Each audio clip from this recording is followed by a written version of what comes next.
Jai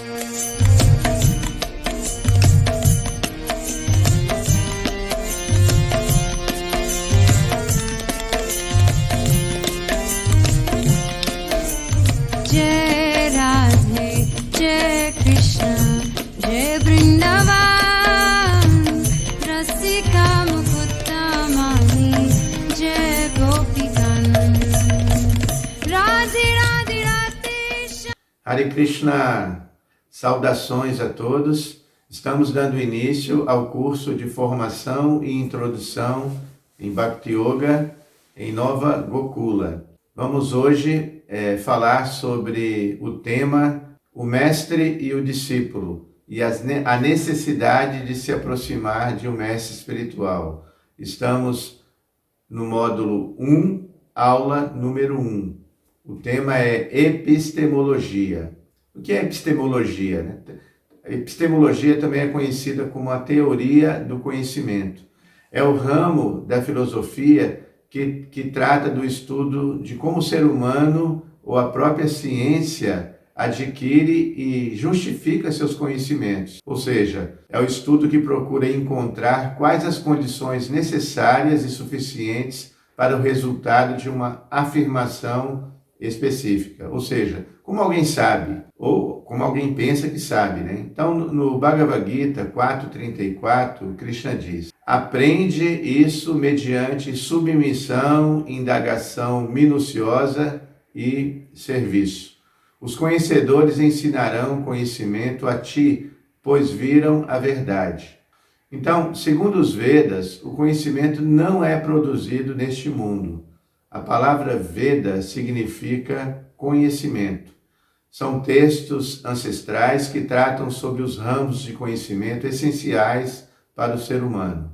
Outro nome para os Vedas é Shruti. Shruti refere-se ao conhecimento que se adquire ouvindo. Não é conhecimento experimental. Shruti é como chamar a mãe para evidenciar ou receber conhecimento. Então, nosso mestre espiritual, Srila Prabhupada, ele dá o exemplo. Se você necessita saber quem é seu pai, quem melhor para responder do que a própria mãe? Então, quando a mãe diz, aqui está seu pai, temos de aceitar e não há necessidade ou razão para pesquisar de fato se ele é ou não é seu pai. Então, nós aceitamos na convivência com o pai indicado e confirmamos se ele é realmente nosso pai. Então, da mesma forma, é importante que aceitemos os Vedas caso queiramos adquirir conhecimento. O conhecimento experimental é adquirido através dos nossos sentidos. Quando falamos com o apoio dos Vedas, fazer experiências está fora de cogitação. A experiência já está feita, já se chegou a uma conclusão. Os Vedas são conhecimentos já experimentados. A versão da mãe, como exemplo, tem que ser aceita como verdade. Considera-se que os Vedas são a mãe e Brahma é chamado o avô, o antepassado, porque foi o primeiro a receber ou a ser instruído sobre o conhecimento védico. No início, Srimad Bhagavatam, que é uma literatura pós-graduada Bhagavad Gita, ali se explica, Tene Brahma Rida Ya Adi Kavaye. Brahma foi o primeiro ser vivo a ser educado de dentro do coração. Pascal, um pensador do século XVII, afirmava que o coração tem razões que a própria razão desconhece. Então, segundo Pascal, o homem é um ser miserável, um nada do ponto de vista do universo infinito. Em tudo do ponto de vista do nada, isto é, um meio termo entre o nada e o tudo, Ou seja, ele é incapaz de atingir a verdade, pois a razão humana é constantemente enganada pela imaginação e outras potências enganadoras. Então, sua única esperança é Deus. Pascal era um cristão muito fervoroso, Ele tem tudo a ganhar apostando na existência dele. Então, é o famoso argumento da aposta. Então, Brahma, ele recebe o conhecimento de forma pedagógica, leve e pura no seu coração do próprio Senhor Krishna. Ele mesmo, recebeu, né, o conhecimento e transmitiu para o seu discípulo e seus filhos, né, que também distribuíram, né, para seus próprios discípulos. Isso é chamado parampara, ou sucessão discipular. Então, dessa maneira é que o conhecimento védico é transmitido e chega até nós de uma forma inadulterada. Prabhupada, nosso mestre, ele diz que se fizermos um estudo experimental, chegaremos à mesma conclusão. Mas só para poupar tempo, a gente aposta, né? É melhor aceitar esse processo sem temor. Se quisermos saber quem é nosso pai, aceitamos como autoridade a mãe. Então, tudo que ela disser, a gente tem de aceitar sem argumento. Então, segundo os Vedas, a palavra pramana significa prova, ou aquilo que pode ser comprovado. A pramana é o falso conhecimento, decorrente de uma falsa experiência. E também temos a palavra prameia, que é o objeto do conhecimento, o conhecível. E também tem, para fazer um trocadilho, né, pramata, que significa uma pessoa na busca de pramana, que pode ser confundida, e pramata também quer dizer enlouquecido. Pramata quer dizer loucura. No Bhagavatam, canto 5, texto número 4, se diz: Nunam pramata kurute vikarma nasado mane yata atmanoyam. Quando uma pessoa busca conhecimento considerando apenas a gratificação dos seus sentidos como objetivo da vida, ela certamente fica louca como uma vida materialista e se envolve com todos os tipos de atividades errantes. Então ela não sabe que, devido a seus erros passados, já recebeu um corpo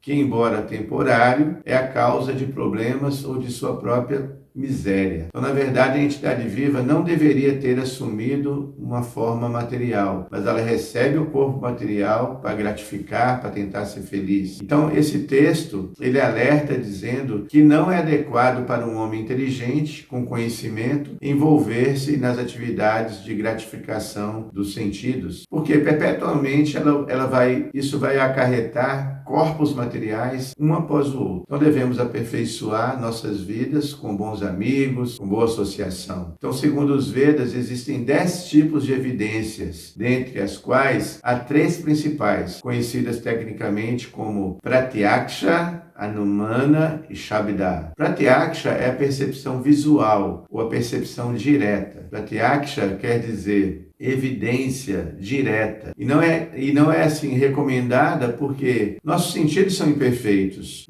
Por exemplo, a gente observa a lua, observamos o sol diariamente e nos parece semelhante assim um pequeno disco, uma bolinha pequena, mas na verdade ele é muito grande, ele é muito maior que até muitos planetas. Que valor tem então nossa visão? É óbvio que as experiências diretas não são perfeitas. Portanto, temos que aprender lendo livros, ouvindo aulas de astronomia, por exemplo. Então poderemos compreender melhor o Sol. Depois, Anumana significa seguir. Anu quer dizer seguir, e mana quer dizer mente. Inferência, ou estudo da lógica. Inferência, segundo o dicionário, é o esforço ou a operação intelectual por meio da qual se afirma ou busca a verdade. No estudo da lógica existe a analogia, ou a proposição em decorrência de sua ligação com outras já reconhecidas como verdadeiras. Então, a Anumana são as hipóteses ou as especulações, muitas vezes se referindo aos nossos ancestrais, antecessores ou antepassados. Em Anumana, o conhecimento indutivo, ele é muito hipotético. Talvez seja assim, talvez seja assado. É um conhecimento aparente ou travestido como científico, quando na verdade é apenas uma sugestão. Por isso não é perfeito. Em contraste, se você recebe o conhecimento proveniente de fontes autorizadas, isso é perfeito. Quando recebemos uma programação elaborada pela estação de rádio, por exemplo, uma rádio autorizada que não seja pirata, nós aceitamos e não recusamos e nem precisamos comprovar, porque a recebemos das fontes autorizadas. A especulação nunca ajudará alguém a entender a verdade absoluta. Por isso, no Bhagavad Gita, capítulo 10, texto 11, diz: Tesham evanukan partam aham agyana jantamaha nashayami atmabhavasto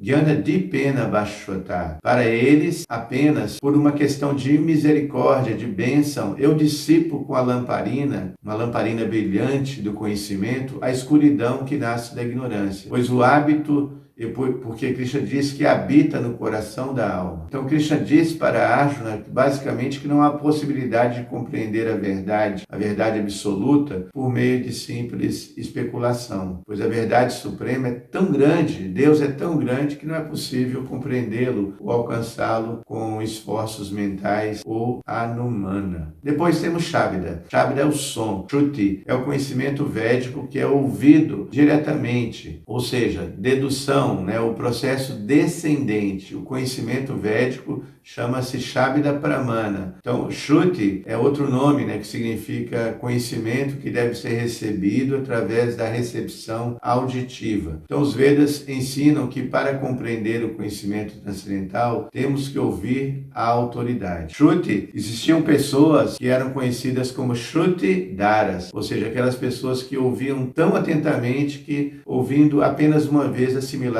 todo o conhecimento. Esse conhecimento ele vai além deste universo material. Ele situa-se num mundo transcendental. Se nem ao menos podemos ir ao fim deste universo, como podemos ir ao mundo espiritual? É possível adquirir conhecimento completo? Então, Shishopanishad, outra escritura milenar, diz que a alma é imanifesta e inconcebível e imutável. Então, a dimensão da alma é tão pequena para nosso cálculo material que ela não pode ser vista e nem mesmo pelo mais poderoso microscópio. Então, quando a existência da alma ninguém pode provar, quando ninguém pode experimentar a existência da alma através de pesquisa, nós não podemos colocar a alma num tubo de ensaio.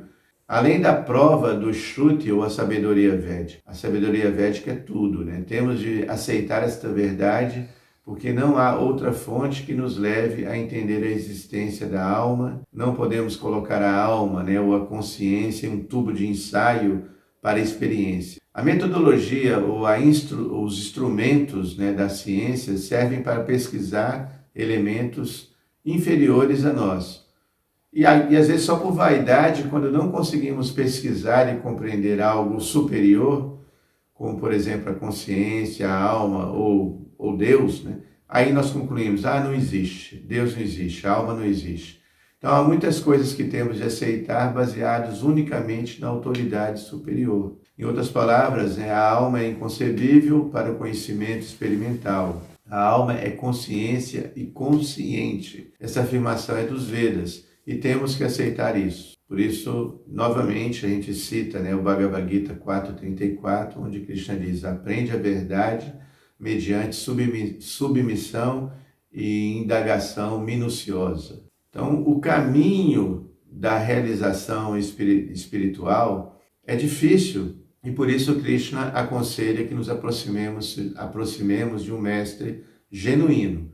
Assim como na universidade, Os estudantes que querem se graduar precisam de um orientador na busca da compreensão espiritual. Nós também precisamos de aceitar o mestre com indagação, porque a indagação e o respeito, essa submissão, elas formam assim a combinação perfeita. Então tem uma conferência que foi dada pelo nosso mestre Bhaktivedanta Swami Prabhupada, foi no mês de outubro no Cowley Hall, em Londres, na Inglaterra. Esse espaço é considerado até hoje a mais antiga organização de pensamento livre do mundo, a única sociedade ética remanescente no Reino Unido. Então foi uma honra para Prabhupada estar nesse espaço e ele aproveitou muito bem nessa oportunidade, iniciando sua palestra dizendo que nós temos 4 defeitos que invalidam os métodos epistemológicos, Pratyaksha e Anumana. O primeiro defeito é que nós não podemos deixar de cometer erros. Até grandes personalidades cometem erros. Tem um ditado, errar é humano. O segundo defeito é iludir-se. Ilusão quer dizer aceitar algo que não é. A palavra sânscrita maya significa aquilo que não é. Todos nós estamos aceitando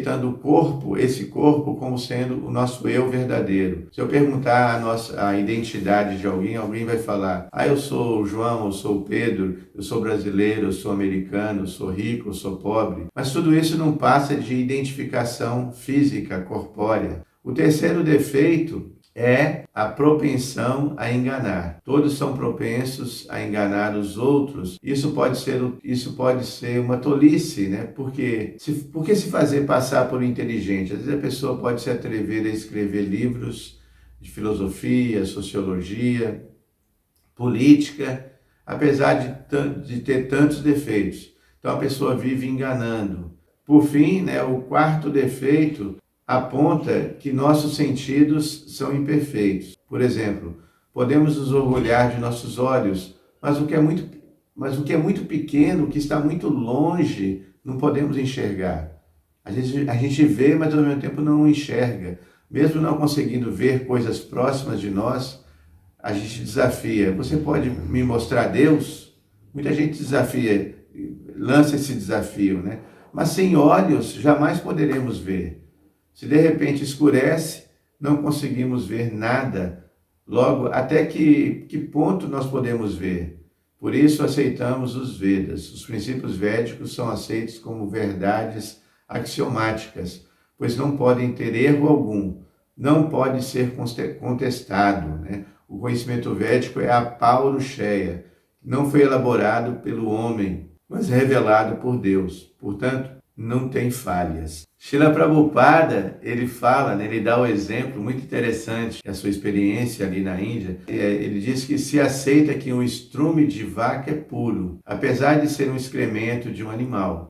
Mas ao mesmo tempo há um preceito nos Vedas que diz que se alguém tocar em algum excremento, ela deve tomar banho imediatamente para se purificar. Porém, tem essa passagem que afirma que o excremento da vaca é puro. Então, se a gente esfregar o estrume da vaca, né, num lugar impuro, esse lugar se purifica. Apesar de parecer contradição, hoje já é comprovado pela ciência que o esterco de vaca, leiteira principalmente, frequentemente utilizado como fertilizante para os solos de cultivo, né, foi identificado que contém grande quantidade de genes que são resistentes aos antibióticos. Da mesma forma, assim, através dos sentidos materialmente embotados, né, contaminados, ninguém pode compreender a natureza de Deus. Deus tem nome, forma, qualidade e atividades. E só quando alguém quando alguém se tornar espiritualmente impregnado com amor, compromisso, né, amor comportamento, não amor falso, amor demonstrado com atitude de serviço, aí a pessoa pode entender,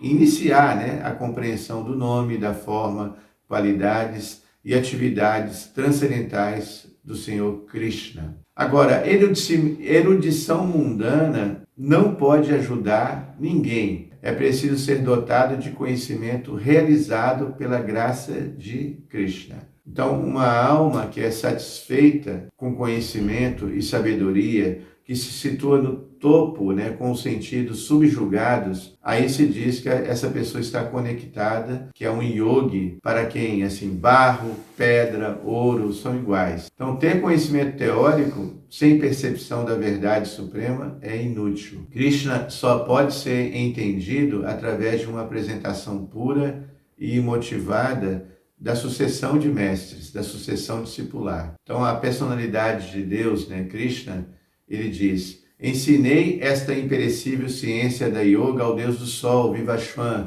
e Vivashwan ensinou a Manu, o pai da humanidade, e Manu, por sua vez, ensinou a Ikshvaku. O método descendente contém todas as vantagens do método ascendente, tais como lógica, percepção direta e razão. Por isso, Evam Parampara Praptam. Essa ciência, ela é recebida através desse Parampara. Então, sarcasticamente, muitas vezes, Krishna fala para Arjuna que ele é descendente de Bharata ou Mahabahu, a pessoa de braços poderosos. Por quê? Ele não deveria estar confuso. Arjuna é um amigo de Krishna, amigo íntimo, e ele, no início da Bhagavad Gita, ele fica confuso, ele se mostra como uma pessoa ignorante. Porém, ele é um descendente de reis que protegiam o conhecimento. Então, ele não deveria estar confuso. Arjuna pertencia à cultura védica e era conveniente continuar seguindo os princípios éticos e morais. Então, por isso Krishna fala: soberana ciência, soberano mistério, este é o purificador último. assimilado pela percepção direta, é virtuoso, muito alegre de praticar e imperecível. Então, no Bhagavad Gita 9.2, Krishna diz, temos de falar da necessidade de se aproximar de um mestre ou processo epistemológico, Shabda Pramana. A evidência por meio do som vindo de uma autoridade. Hare Krishna. Vamos finalizando nessa primeira aula. Estamos assim disponíveis para qualquer tipo de dúvida